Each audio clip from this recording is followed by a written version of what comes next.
ஆண்டவர் உங்களோடு இருப்பாராக.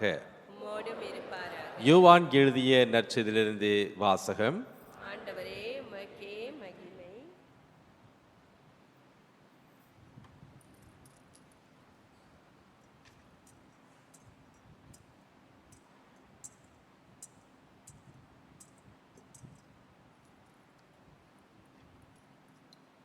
அக்காலத்தில் இயேசு நிக்கதேமுவிடம் கூறியது: தம் ஒரே மகன் மீது நம்பிக்கை கொள்ளும் எவரும் அழியாமல் நிலை வாழ்வு பெறும் பொருட்டு அந்த மகனை அளிக்கும் அளவுக்கு கடவுள் உலகின் மேல் அன்பு கூர்ந்தார்.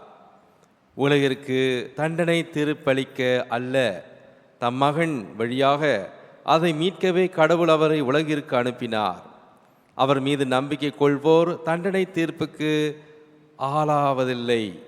ஆனால் நம்பிக்கை கொள்ளாதோர் ஏற்கனவே தீர்ப்பு பெற்றுவிட்டனர். ஏனெனில் அவர்கள் கடவுளின் ஒரே மகனிடம் நம்பிக்கை கொள்ளவில்லை. இதுவே கிறிஸ்து வழங்கும் நற்செய்தி. கிறிஸ்துவே, உமக்கே புகழ்.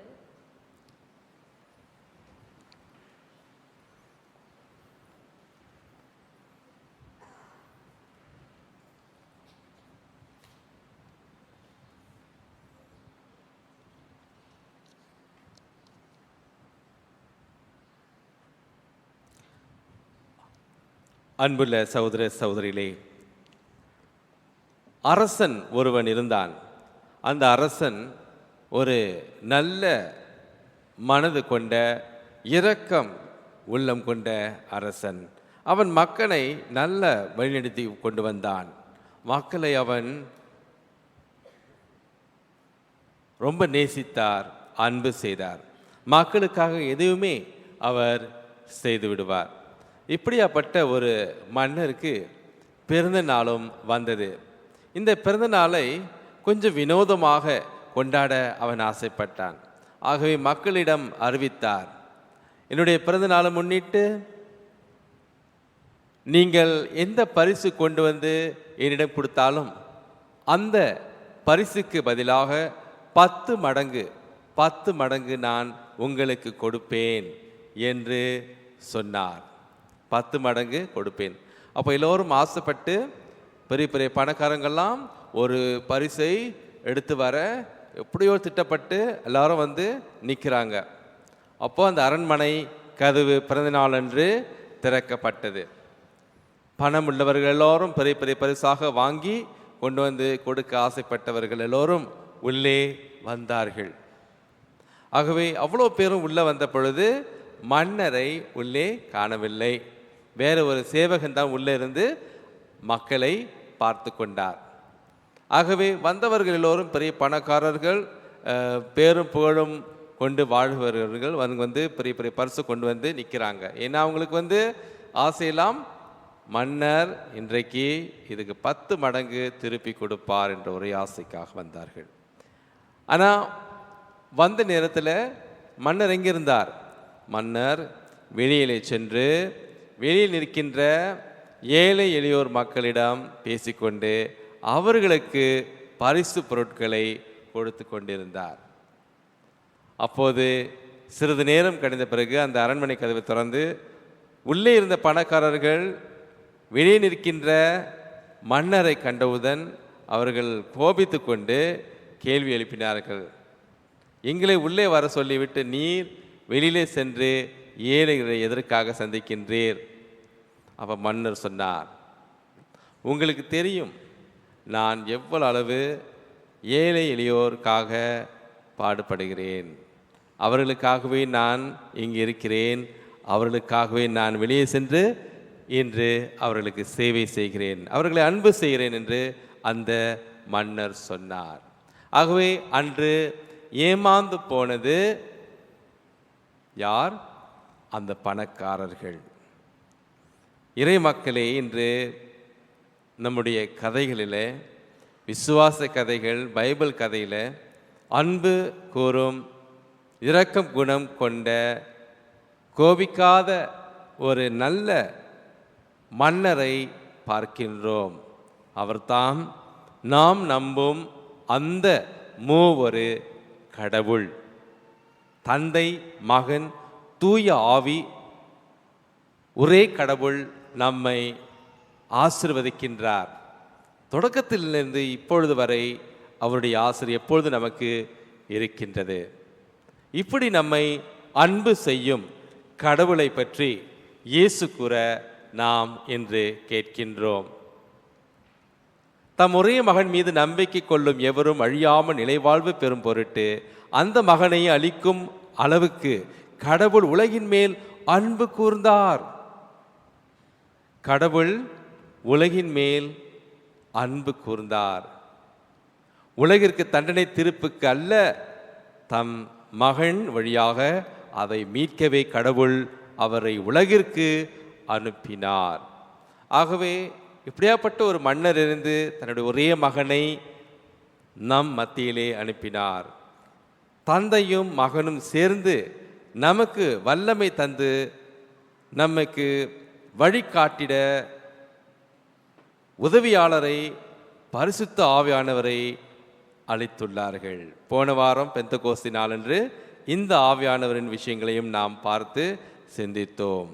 ஆகவே தந்தை, மகன், தூய ஆவி மூவர் கடவுள் எவ்வாறு நம்முடைய வாழ்க்கையில் இருக்கிறார்கள்.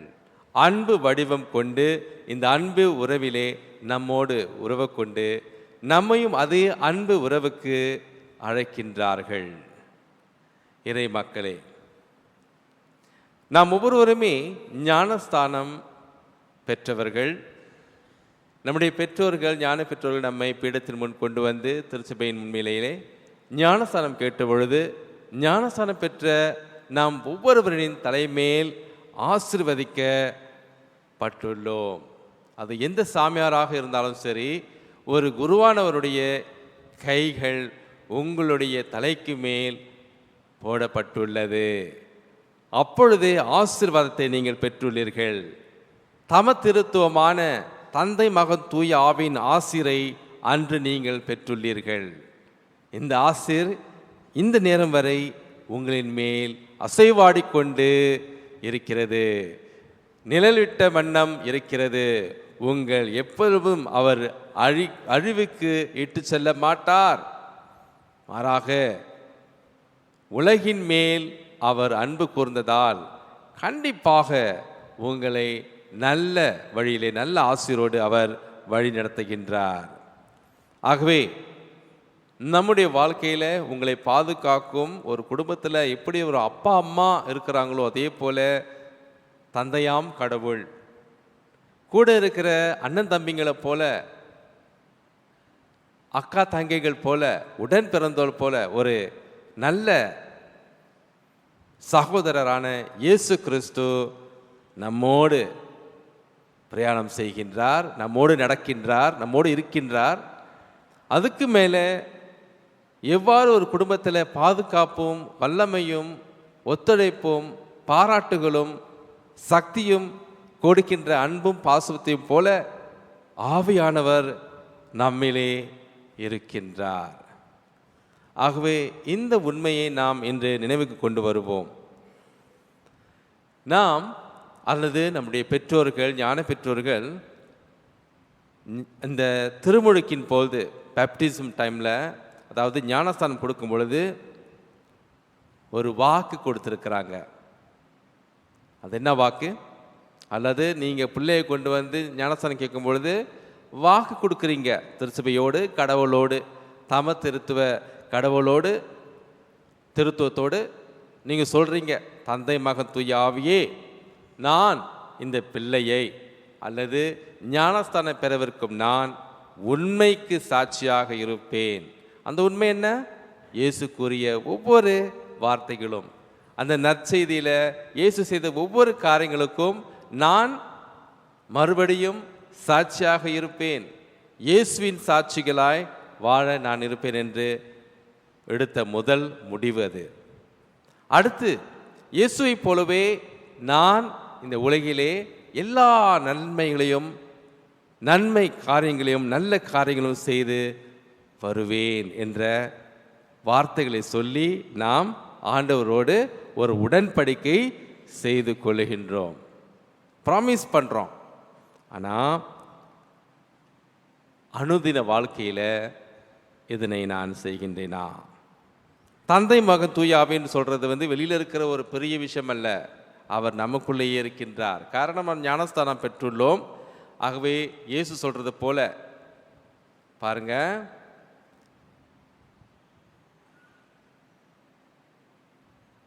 மகன் மீது நம்பிக்கை கொள்ளும் எவரும், ஞானஸ்தானம் பெற்ற ஒவ்வொருவருமே மகனான இயேசுவின் மேல் நம்பிக்கை கொண்டுள்ளோம். யாருமே அழிவுக்கு இழுத்து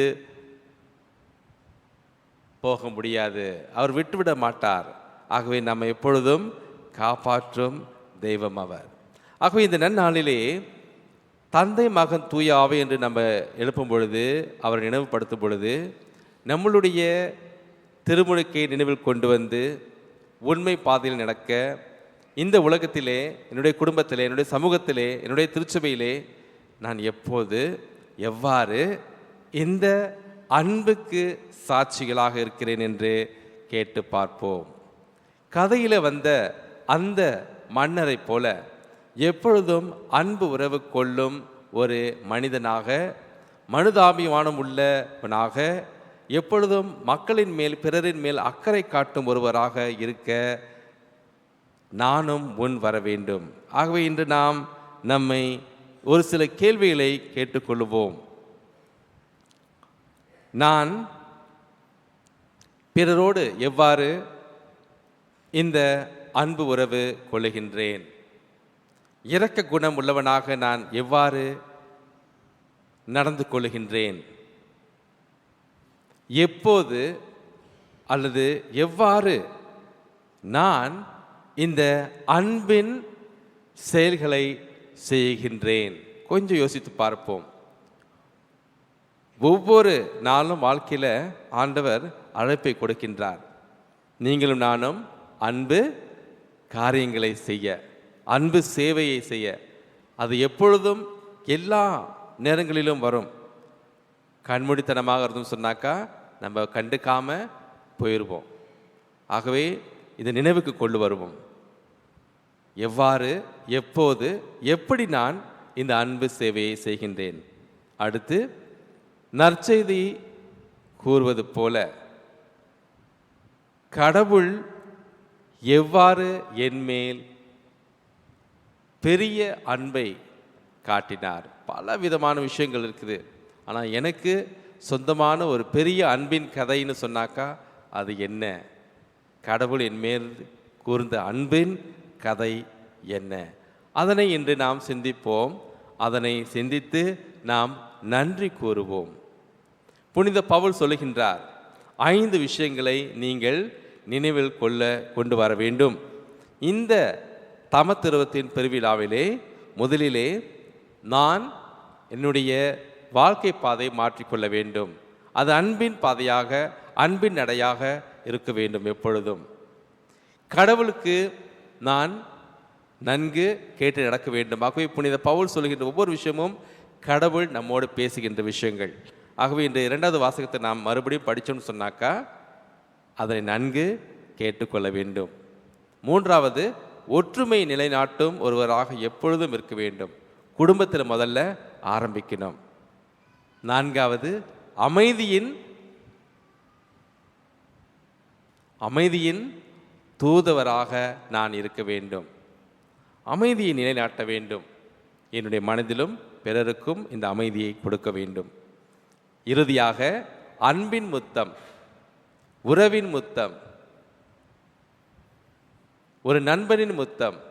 ஆகவே ஒரு அர்ப்பண குணம் எனக்கு வேண்டும் என்று சொன்னாக்கா நான் பிறரோடு நன்கு பழக வேண்டும். ஒருவரை ஒருவர் தினந்தோறும் பாராட்டி நன்றி கூற வேண்டும். நன்றி செலுத்தும் ஒருவரம் நன்றி மனப்பான்மை உள்ளவராக இருக்க வேண்டும். Must thank one another. ஆகவே இது நன்றி சொன்னப்பட்ட பத்தாது. சில நேரத்தில் நம்ம பாராட்ட மறந்துடுறோம். ஒருவர் நாம் சொல்லி பாராட்ட வேண்டும். பிறரை உயர்த்தி விட வேண்டும். மன்னர் தன்னுடைய சிம்மாசனத்திலேயே உட்கார்ந்தில்ல, அவர் இறங்கி வந்து மக்களோடு, ஏழைகளோடு உறவு கொண்டு அவர்களை பாராட்டி வந்தார். அப்படித்தான் தந்தை மகன் தூய ஆவி நம்மோடு ஒவ்வொரு நாளும் உறவு கொள்கின்றார். ஆகவே இந்த அன்பின் உறவிலே பங்கு கொள்ளும் பொழுது நாம் தம திருத்துவமான தந்தை மகன் தூய ஆவியோடு தினந்தோறும் நம்மை நாம் நினைவுபடுத்தும் பொழுது எந்த நேரத்திலும் எந்த சூழ்நிலையிலும் கொஞ்சம் கூட பயப்படாமல், அச்சம் இல்லாமல், வெக்கம் இல்லாமல் இந்த உண்மைக்கு, இந்த நற்செய்திக்கு, இந்த தம திருத்துவத்திற்கு நீங்கள் சாட்சிகளே. தந்தை மகன் தூய ஆவி என்று பெரிய சிலுவை எந்த நேரத்திலும் உலகிற்கு காட்டும் ஒருவராக நீ இருக்க வேண்டும். சின்ன பிள்ளையிலிருந்து நான் பாட்டியோட தான் வளர்ந்தேன். எங்கே போனாலும் பாட்டியோட தான் நான் இருப்பேன். 6 வயசு வரைக்கும் பாட்டியோட தான் நைட்டில் படுப்பேன். நைட்டு படுக்கும் பொழுதும் காலையில் எழுந்திருக்கும் பொழுதும் பாட்டியை சொல்லி கொடுத்த ஒரு விஷயம், நீ எழுந்தவுடன் பிதா சுதன் பரிசுத்த ஆவி என்று சிலுவை போட்டு கடவுளுக்கு நன்றி சொல்லி ஆரம்பிக்கணும். படுக்கும் பொழுது பிதா சுதன் பரிசுத்த ஆவின்னு போட்டு நன்றி சொல்லி படு. சாப்பிடும் பொழுதும் சாப்பிட்ட பிறகும் அல்லது வெளியில் நீ ஒரு கோயிலை பார்க்கும் பொழுதும் அல்லது ஒரு கல்லறையை பார்க்கும் பொழுதும் வீட்டு விட்டு வெளியில் போகும் பொழுதும் வீட்டுக்கு திரும்பி வரும் பொழுதும் பீடத்தின் முன் பிதாசுதன் பரிசுத்தாவி என்று சிலுவையை போட்டு கடவுளை மகிமைப்படுத்துன்னு என்னுடைய பாட்டி எனக்கு சொல்லி கொடுத்தாங்க. உங்களுடைய தாத்தா உங்களுடைய பாட்டி உங்களுக்கு சொல்லி கொடுத்த பல விஷயங்களும் கண்டிப்பாக உங்களுக்கு நினைவில் வரும். அதை நாம் நினைவில் கொள்ளுவோம். எங்கேயுமே இந்த உலகத்தில் பார்த்தீங்கன்னு சொன்னாக்கா நம்ம அச்சப்படுறோம். ஒரு கேன்டீனில் சாப்பிடும்பொழுது, ரெஸ்டாரண்ட் சாப்பிடும்போது எத்தனை பேர் பிதாசுதனை போட்டிருக்கிறீங்க? ஒரு கோயிலை தாண்டி போகும்பொழுது எத்தனை தடவை சிலுவையை பார்த்து பிதாசுதன் போட்டிருக்கிறீங்க? அல்லது பக்கத்தில் ஆள் இருக்காங்கன்னு சும்மா அப்படியே கொசு அடிக்கிற மாதிரி அடிச்சிருக்கிறோம். சில நேரத்தில் அப்படியே லேசாக போடுறது, கிறுக்கி விடுறது, அதெல்லாம் முடிஞ்சிங்க. ஆனால் இந்த உலகம் இன்றைக்கு ஆசைப்படுறது, பார்க்குறது, விரும்புகிறது அன்பின் கதை. அதுக்கு அந்த உண்மைக்கு நீங்கள் தான் சாட்சிகள். சும்மா சேவை செஞ்சால் மட்டும் பத்தாது, சிலுவையை போட மறந்த காரணங்கள், நேரங்கள் எவ்வளவோ இருக்குது. அதை கண்டு பயந்த நேரங்கள் அல்லது நான் வெட்கப்பட்ட நேரங்களும் நிறைய இருக்குது. யோசித்து பாருங்கள், நம்ம செஞ்சிருப்போம். ஆனால் இந்த நன்னாளிலே இதுக்கு சாட்சி வேறு யாரும் இல்லை, நானே தான். காரணம், நான் அந்த மகனை நம்பி திருமுழுக்கின் வாழ்வை வாழுகின்றேன். மறுபடியும் சொல்லுகின்றேன், தம் ஒரே மகன் மீது நம்பிக்கை கொள்ளும் எவரும் அழியாமல் நிலை வாழ்வு பெறும் பொருட்டு அந்த மகனை அளிக்கும் அளவுக்கு கடவுள் உலகின் மேல் அன்பு கூர்ந்தார். ஆமேன். ஆகவே இன்றைக்கு இந்த தம திருத்துவத்திற்கு சாட்சியை நீங்கள் வாழ்ந்தீங்க, நாம் வாழ்வோம் என்று சொன்னால் அப்போது நான் சொன்ன வார்த்தைகள் உண்மை. ஒவ்வொரு திருப்பலியிலும் நமக்கு வாழ்த்து கூறுகின்ற வார்த்தைகள் உண்மை. அதாவது பிதாசுதன் போட்டோன்னே என்ன சொல்றார் சாமியாரு? இயேசு கிறிஸ்துவின் அருளும் கடவுளின் அன்பும் பரிசுத்தாவின் நட்புறவும் உங்களோடு இருப்பதாக. நம்மள என்ன சொல்றோம்? உம்மோடு இருப்பதாக.